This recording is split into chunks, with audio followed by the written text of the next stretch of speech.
ครับสวัสดีครับก็วันนี้เป็นวันที่เท่าไหร่วะช่างหัวมันเดี๋ยวเขาลงทีหลังแล้วกันนะก็วันนี้จะมาทดสอบเสียงนะครับกับเจ้าตัว CDA นะครับผมก็ไม่รู้ว่าจะหาที่วางตรงไหนดีเนี่ยเอาเป็นว่าเขาวางเยอะ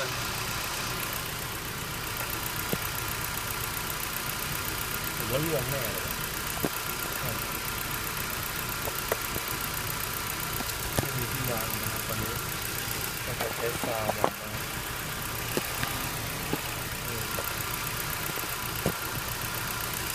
ก็เสียโทรศัพท์ล่วงแล้วกันถ้าล่วงก็เจ็บปวดวางไหนดีวะเออ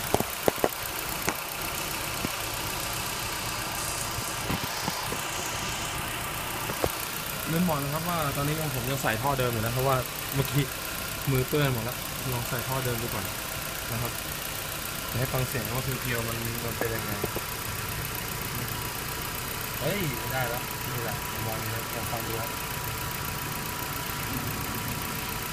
เล่นบนรอบเบาก่อนนะครับเล่นแค่เบาๆก่อนให้รู้ว่าเสียงมันน่าเป็นยังไง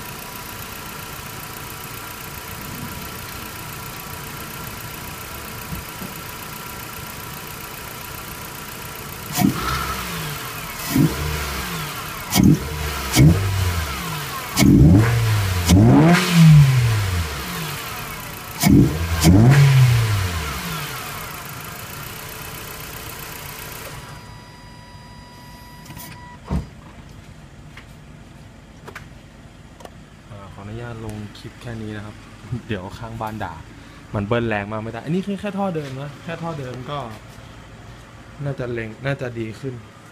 เพราะว่าเราจะได้ยินเสียงเครื่องมาพอสมควรเมื่อกี้ขออนุญาตนับในน้ำแล้วก็สภาพเมื่อกี้เลยนะครับขนทุกอย่างออกมานอกรถแล้วก็นั่งไขน็อกดาวน์กันเองครับเพราะว่าอยากจะให้ลองแบบเพียวๆก่อนกับเจ้าตัวนี้นะครับนี่มันเป็นท่อตัวเดิมนะครับปลายผมเอาไปใส่อาร์มิล่ารถพ่อมแล้ว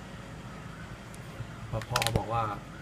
แต่ไหนเองก็แต่งรถแล้วเอาไปเอาของพ่อมายืมพ่อขอยืมหน่อยแล้วกันนะของเองเนี่ย